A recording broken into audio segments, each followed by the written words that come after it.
La vie de Sainte Rita, 3e épisode.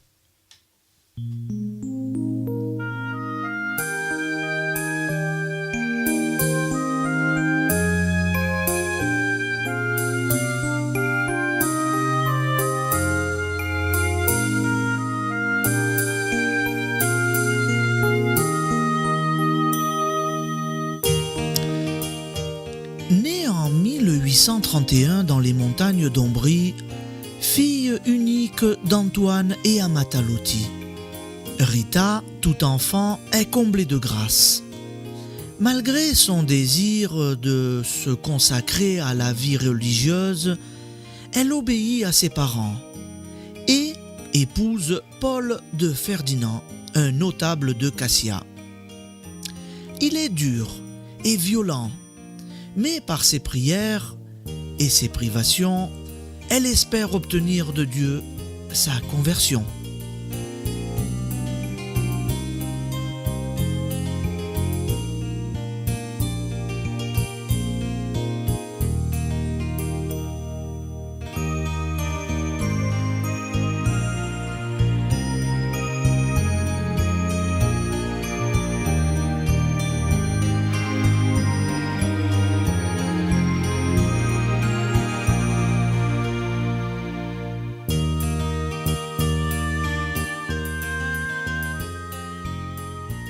Quant à la maternité, alors Rita, c'est pour quand ce bébé?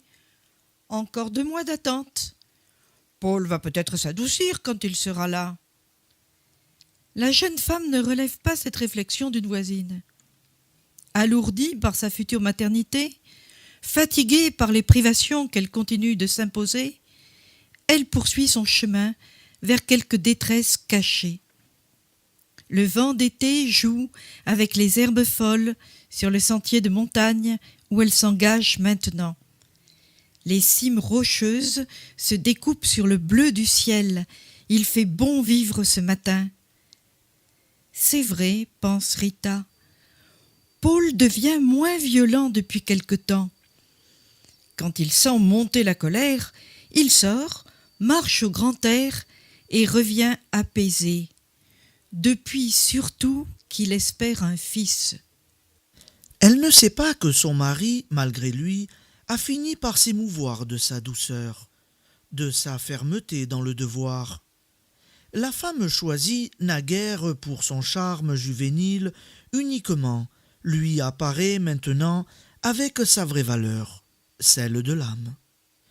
Et la future paternité n'a fait que renforcer en lui ses dispositions nouvelles. Rita constate seulement les faits et continue de prier. Antoine et Amata Lotti n'auront pas la joie de connaître leurs petits-enfants. À peu d'intervalle, ils s'en sont allés, tous deux vers la récompense promise, à leur longue vie de labeur et de générosité. Toutefois, ils ont eu le temps de constater que leur fille semblait moins tourmentée qu'au début de son union. De là-haut, eux aussi doivent l'aider, sans doute. Et puis, un beau matin, surprise. Ce sont 2 beaux garçons qui arrivent ensemble au foyer des Mancini. Paul se trouve comblé dans ses rêves de descendance et Rita dans son amour maternel. On les baptise respectivement Jacques-Antoine et Paul-Marie, hommage à la Vierge, à leur père et à leur grand-père. Avec eux, la paix s'installe pour de bon dans la famille. Paul de Ferdinand ne s'irrite plus, ou presque plus, lorsque les circonstances le contrarient. Et jamais il n'en rend responsable son épouse. Celle-ci, en le voyant jouer avec les jumeaux, se sentant comprise et aimée, va-t-elle trouver un peu de bonheur dans cette vie conjugale qu'elle n'a pas choisie? Les premiers signes inquiétants se manifestent lorsque les 2 enfants commencent à marcher. C'est un soir dans le jardin. Rita va et vient pour arroser ses fleurs, suivie des petits, qui ne sont pas encore bien solides sur leurs jambes. « N'approchez pas, prenez garde aux éclaboussures !» Mais c'est amusant, malgré la défense, de parcourir les allées sur les talons de maman. « Rita, je ne trouve pas ma ceinture de cuir. » Paul, du seuil, appelle son épouse à l'aide, comme le font devant un problème vestimentaire les maris de toutes les époques. « Ne bougez pas, les jumeaux, je reviens !» Posant hâtivement l'arrosoir encore à demi plein, la jeune mère se précipite vers la maison. 3 minutes plus tard, des hurlements la ramènent au jardin, l'inquiétude au cœur. « Maman, maman !» crie Paul-Marie. Son frère, voulant soulever l'ustensile, l'a naturellement fait basculer sur leurs pieds à tous les deux. Furieux et trempés, ils en sont venus aux mains, s'arrachant mutuellement les cheveux. Pour l'instant, Jacques-Antoine est le plus fort et son jumeau crie à l'aide. À grand-peine, Rita réussit à les séparer, à les essuyer. En même temps, elle essaie de leur expliquer que l'on ne doit jamais se battre, encore moins se venger, et soupire. La violence, domptée à grand-peine chez le père, va-t-elle réapparaître chez les fils? Sauront-ils, eux aussi, en triompher? Comment pourra-t-elle les y aider? Apaisés et réconciliés, ils rient de nouveau ensemble, bien à l'aise dans leurs vêtements secs. Et Paul rit avec eux en disant avec une fierté amusée « Quel petit lionceau !» Mais Rita reste soucieuse. Le fait se renouvelle souvent au cours de l'enfance des garçons. Quoique très unis au fond, ils aiment se taquiner, à essayer leur force l'un contre l'autre, ou envers leurs camarades. Fait plus grave, ils gardent rancune à leurs rivaux, ou à leurs adversaires, lorsqu'ils n'ont pas le dessus. C'est bien loin de l'esprit chrétien que Rita essaie de leur inculquer. Maintenant, celle-ci rêve d'une petite fille, une douce bambine, qu'elle pourrait modeler à son image. Hélas, la petite fille ne viendra jamais. À sa place, c'est le malheur qui se prépare à entrer au foyer.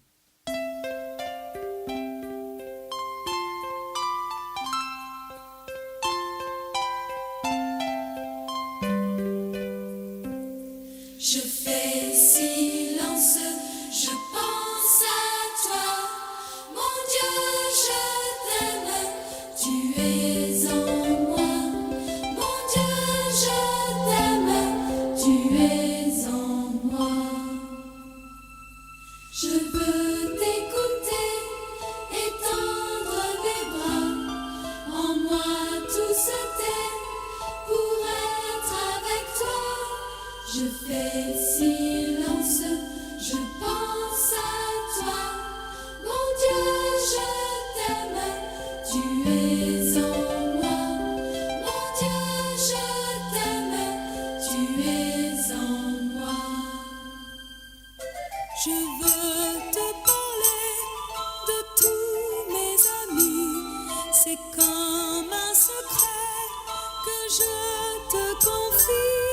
Je fais silence, je pense à toi, mon Dieu, je t'aime, tu es en moi, mon Dieu, je t'aime, tu es en moi. Je veux murmurer, merci pour la vie, tu nous l'as donnée, comme elle grandit. Je fais silence, je pense à toi, mon Dieu, je t'aime, tu es en moi, mon Dieu, je t'aime, tu es en moi. Un soir d'hiver, la tempête souffle furieusement sur Rocca Porrena. Depuis longtemps, le souper attend au coin de l'âtre. À la lueur de la bougie, Rita, jamais inactive, file tout en priant. Les jumeaux sont revenus depuis longtemps de la forêt, où ils ont amassé du petit bois, et cassent des bûches dans la soupente voisine. Les voilà presque adolescents, ils se rendent utiles à l'intérieur comme à l'extérieur. Père n'est pas encore rentré ? Demande Jacques-Antoine en pénétrant dans la pièce. J'ai faim, ajoute Paul-Marie, qui le suit. Est-ce qu'il... Le garçon s'interrompt en remarquant l'inquiétude de sa mère. Il ne tardera pas, affirme Rita pour les rassurer, et peut-être aussi pour se rassurer elle-même. Ce matin, Paul a été obligé de partir pour Cachia, malgré l'ouragan menaçant. Depuis lors, les éléments se sont déchaînés, rendant certains chemins impraticables. Ceux qui attendent le retour du père de famille essaient de se cacher les uns aux autres, leur angoisse grandissante à mesure que les heures s'écoulent. C'est au milieu de la nuit que de grands coups sont frappés à la porte. Jacques-Antoine court ouvrir, devançant Rita, que Paul-Marie entoure instinctivement d'un bras protecteur. Elle se dégage vivement et voit entrer Giovanni, un de leurs voisins. Avec lui, c'est toute la fureur de la bourrasque qui pénètre dans la pièce bien close. La désolation aussi. L'arrivant a les vêtements couverts de boue, les cheveux au vent. Son visage bouleversé indique qu'il vient non seulement d'affronter les intempéries, mais de voir quelque chose de terrible. « Paul !» interroge Rita en se signant. « Venez vite, attaquez, près du corneau, une embuscade. Ils se sont enfuis. »« Qui ? Je ne sais pas, allons le chercher. » Mort ? Le voisin ne répond pas et baisse la tête. Vite, il reprend sa torche et, escorté de la pauvre femme, s'élance de nouveau au dehors. Les garçons n'ont eu que le temps de jeter sur leur mère une mante chaude. Puis ils lui emboîtent le pas d'un peu loin, voulant veiller sur elle sans l'importuner. Des habitants de Rocaporena, voyant passer les lumières du fond de leur demeure, sortent vivement et se joignent à eux, comprenant qu'un drame s'est produit quelque part dans la nature hostile. Le triste cortège aborde le sentier qui mène à la vallée. Rita ne dit rien. Elle pense à Paul, à leurs bons et à leurs mauvais jours, et prie avec ardeur pour le salut de son âme. Giovanni s'est rapproché d'elle et lui parle maintenant par petites phrases courtes, hachées. Il vivait encore au début. Il a pardonné et pensé à vous, à ses fils. Sa tête s'est inclinée, en train de prier. Sur le chagrin de Rita passe le baume d'une infinie reconnaissance envers Dieu, qui l'a exaucé. Son Paul est mort en chrétien. Il a songé aux siens jusqu'à la fin. Ils se retrouveront au paradis. Pourtant, parvenue au terme de sa course douloureuse, elle reste pétrifiée, presque défaillante, devant le corps mutilé. Puis, fidèle à sa ligne spirituelle, elle offre ses souffrances, celles de son Paul bien-aimé, pour les unir à la passion du Sauveur. Derrière elle, ses fils, à qui elle a voulu épargner la vue du sang paternel, se tiennent debout, fermes et résolus, et ils murmurent des mots indistincts où l'on pourrait reconnaître celui de vengeance. Qui donc peut avoir tendu ce guet-apens ? Car c'en est un visiblement. À Paul de Ferdinand qui circulait sans armes dans cette vallée déserte. Depuis des années, il avait renoncé aux querelles, aux bagarres, s'efforçant de vivre en paix avec tous. Mais tous ne se sentaient peut-être pas disposés à faire la paix avec lui. Dans ce pays où le sang appelle le sang, à cette époque troublée, même à travers les générations, les rancunes sont tenaces. Qui sait quelle haine pouvait lui garder la famille, la descendance d'un ennemi d'autrefois disparu depuis longtemps?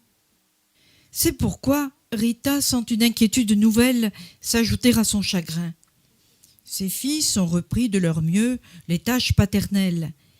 Ils se montrent prévenants et affectueux. Mais en dépit de leurs bonnes intentions, ils lui causent du souci par leur attitude volontaire, indépendante, échappent à son autorité et à ses remontrances. En eux monte un désir de vengeance qu'ils ne cherchent pas à dissimuler et qu'entretiennent les mœurs locales, les réflexions de leur entourage. À ceux qui évoquent leur père, ils répondent sauvagement. Nous les aurons, ceux qui l'ont tué. Un crime aussi lâche ne peut rester impuni. Assez de sang, assez de larmes, gémit la veuve. Je vous ai pourtant élevé dans des sentiments tout autres. L'Évangile défend de se faire justice soi-même. Votre père a pardonné, comme je l'ai fait. Il n'approuverait pas. Mais les jumeaux, comme tous les jeunes, font la sourde oreille aux conseils, aux mises en garde. Ils aiment leur mère, et ils trouvent que la douceur de celle-ci ressemble trop à la faiblesse malgré tout. Est-ce possible? Répète Rita dans ses prières. Mon Dieu, vous avez aidé leur père à vaincre sa violence, ses mauvais penchants. Mais voilà que ceux-ci renaissent chez eux en se parant de piété filiale. Vous savez bien, vous, que mon Paul ne voudrait pas les voir devenir des meurtriers à cause de lui. Mais comment le leur faire comprendre? Un jour, dans l'excès de ses angoisses, elle en arrive à formuler cette demande paradoxale chez une aussi tendre mère. Seigneur, ne les laissez pas accomplir ce dessein horrible qui grandit avec eux. Retirez-les plutôt de ce monde. Pour Rita, en effet, seule compte la vraie perspective de la vie, celle qui ouvre sur l'éternité. Pour éviter à ses enfants d'offenser Dieu, pour assurer leur salut, elle est prête à sacrifier une partie de leur destinée terrestre, à renoncer à la joie de les avoir auprès d'elle. Au siècle précédent, une autre mère a déjà formulé le même souhait, au sujet d'un fils qui ne lui donnait pourtant aucun motif d'inquiétude. Blanche de Castille, parlant du futur Saint-Louis, aurait préféré pour lui également la mort au péché. La destinée du jeune roi de France devait s'accomplir entière ici-bas, pour servir d'exemple et de modèle. Qu'en serait-il pour Jacques-Antoine et Paul-Marie? Quelques mois après la mort de Paul, Jacques-Antoine rentre des champs un soir, grelottant et fiévreux. Rita le soigne de son mieux, à l'aide d'herbes et de tisanes, selon des recettes héritées d'Amata. Le garçon se plaint, s'agite sur sa couche qu'il ne quitte plus. Il maigrit, ne prend qu'un peu de lait et de miel, souffre de plus en plus. Peu après, Paul-Marie contracte le même mal. Une épidémie sans doute, comme il en règne tant au siècle où les soins sont rudimentaires, la contagion mal combattue et l'hygiène peu développée. Les adolescents, redevenus semblables à de petits enfants, gémissent en appelant « Maman, maman ». Leur mère ne les quitte pas, veille sur eux jour et nuit, essayant de les soulager. À l'aide de quelques anciennes du village, elle tente d'appliquer des remèdes qui ont réussi à d'autres. Et surtout, elle prie sans relâche pour que leur advienne ce qui sera le mieux pour eux. Bien sûr, elle préférerait qu'ils sortent de l'épreuve, vivantes et convertis. Dieu en a décidé autrement, l'un après l'autre. Ils reçoivent le sacrement des malades, après avoir murmuré avec difficulté, mais en posant sur le crucifix un regard plein de paix. Pardonnez-nous, comme nous pardonnons. Pardonnons aux meurtriers de père, prononce Paul-Marie avec effort. Et Jacques-Antoine en écho, pas de vengeance, le pardon. Rita pleure à leur chevet, partagée entre sa douleur et la consolation de les avoir détournés du mal. Humainement, elle a tout fait pour les sauver. Maintenant, brisée, mais fortifiée par l'espérance chrétienne, elle se retrouve tout à fait seule à Rocca Porrena. Tiens, voilà Rita Mancini qui revient de Cascia. Comme elle paraît lasse et triste, Ce n'est pas étonnant après tous ces deuils. Rita avance lentement, tête baissée. De temps en temps, elle lève les yeux avec effort pour répondre à un salut amical. Elle essaie même de sourire, sans y parvenir. Non, ce ne sont pas seulement ses malheurs qui l'accablent ce soir, mais une immense déception vient s'y ajouter. Rentrée chez elle, sans même avaler une bouchée, elle gagne son dur matelas de pénitence et y reste prostrée. Tout en suivant distraitement du regard, par la lucarne qui ne ferme jamais, la marche des étoiles dans le ciel d'automne, elle revit par la pensée sa pénible journée. Celle-ci commence au couvent de Sainte-Marie-Madeleine, à Cascia, en fin de matinée. Après une longue attente, Rita obtint enfin audience auprès de la mère supérieure. Ayant profondément salué, selon les rites, elle prend place sur un siège que lui désigne l'abbesse, face au bureau où trône celle-ci. Comme elle est invitée à présenter sa requête, Rita répond sans crainte ni effronterie. Ma révérende mère, je viens vous demander la permission d'entrer à votre noviciat. Mais quel âge avez-vous donc s'exclame la supérieure qui ajoute « Cela devra de toute façon être examiné en communauté. » Puis elle lui pose des quantités de questions, prenant des notes avec un visage impénétrable. À vrai dire, elle connaît à peu près les réponses, car elle a entendu parler de Paul de Ferdinand, de sa conversion, de sa mort tragique, de ses enfants, et aussi des vertus de son épouse. « Revenez cet après-midi, mon enfant, dit-elle au terme de son interrogatoire. Nous vous ferons connaître la décision du conseil. » Ces heures d'attente et d'espérance, Rita les a passées en prière. À Sainte-Marie du Peuple, l'église de son baptême, elle a demandé ardemment la réalisation de son aspiration à une vie plus haute. La voici de nouveau devant la lourde porte surmontée d'une croix. Le parloir, la petite pièce nue, les révérences devant l'abbesse. Celle-ci, jouant machinalement avec la plume d'oie qui surmonte son écritoire, prononce alors lentement, avec onction, des paroles qui semblent encourageantes. « Ma chère enfant, je ne mets pas en doute votre sincérité. Je n'ignore pas non plus votre foi, votre charité agissante. D'autre part, les épreuves que vous venez de traverser méritent considération. » Le cœur battant, la veuve de Paul se voit déjà admise parmi les novices. Elle s'apprête à remercier Dieu dans son cœur, lorsqu'une phrase de l'abbesse vient atténuer son enthousiasme.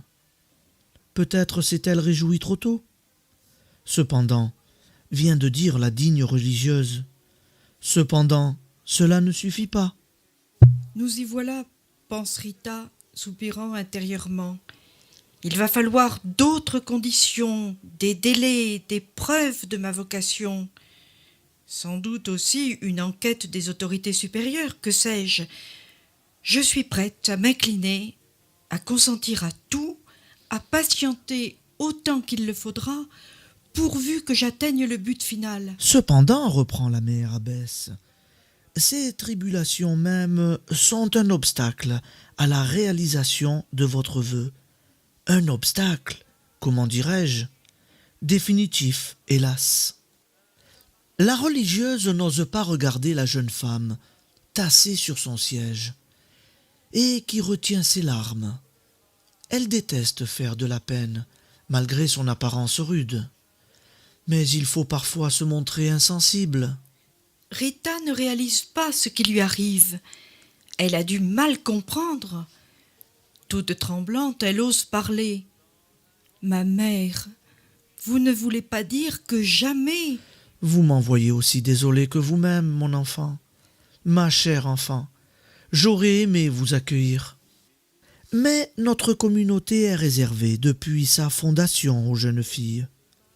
Une personne ayant connu le mariage, la maternité, même pratiquée avec l'esprit chrétien, selon les préceptes de la Sainte Église, ne saurait y trouver sa place.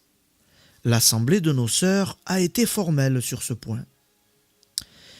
Voyant que sa visiteuse demeure comme assommée, la supérieure ajoute, en esquissant un geste de bénédiction. « Croyez bien que je suis profondément navré, ma chère fille. Vous auriez certainement été une religieuse droite et fervente, mais on ne peut aller contre les règlements, ni contre la coutume. Que Dieu vous garde en ce monde. Nous prierons pour vous. » L'entrevue était terminée. Rita ne sait pas encore comment elle est revenue à Roccaporena, guidée par son seul instinct. Elle ne voyait pas le soleil déclinant, ne sentait pas la bise mordante. Son cœur était bien trop lourd. Et, dans la nuit, le souvenir de cette démarche infructueuse la tint longtemps éveillée, en larmes, tandis que la lune toute ronde argente le ciel d'ombris, comme elle argentait jadis le mont des Oliviers lors de l'agonie du Maître.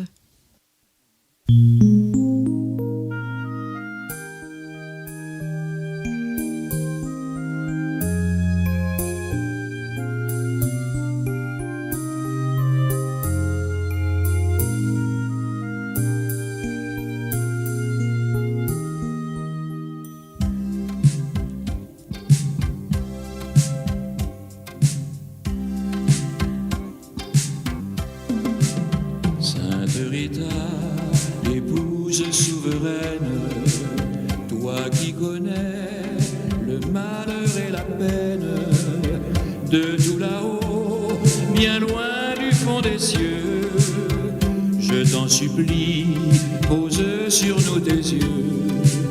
Sainte Rita, je fais une prière, là devant toi, pour que nos vies entières soient exaucées de tes bienfaits si doux. Pour tout cela, je t'implore à genoux.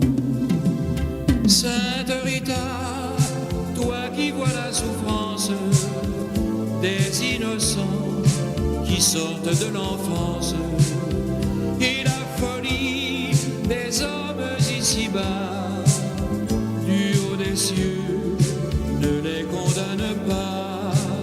Sainte Rita, demande à notre Père de nous aider à chasser la misère, de nous sauver en nous donnant la foi. Si tu le veux, je sais qu'il t'entendra.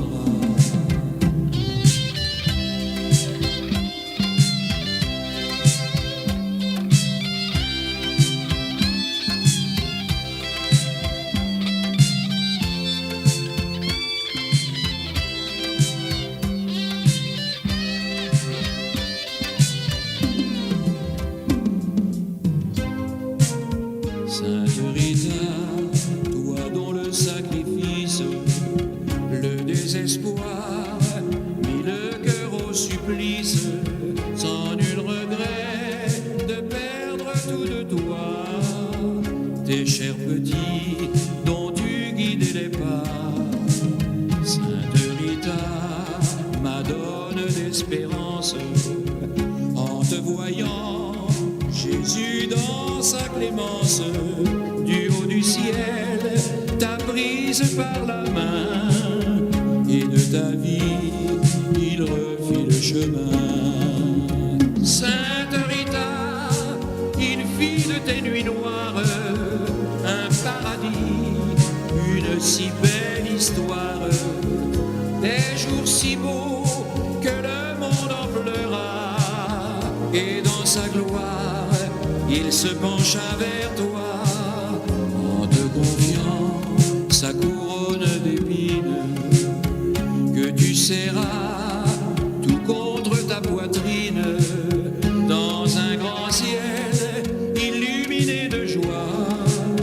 Jésus alors t'a prise dans ses bras. Sainte Rita, épouse souveraine, toi qui connais le malheur et la peine, de tout là-haut, bien loin du fond des cieux, fais que demain les hommes soient plus heureux.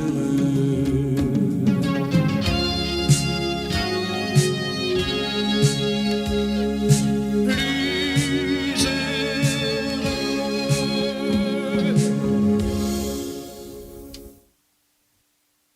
Merci Roland Gerbaud. Amis auditeurs, je vous rappelle que si vous souhaitez vous procurer cette très belle chanson, elle se trouve à l'église de l'Annonciation, à Sainte Rita, dans le Vieux-Nice.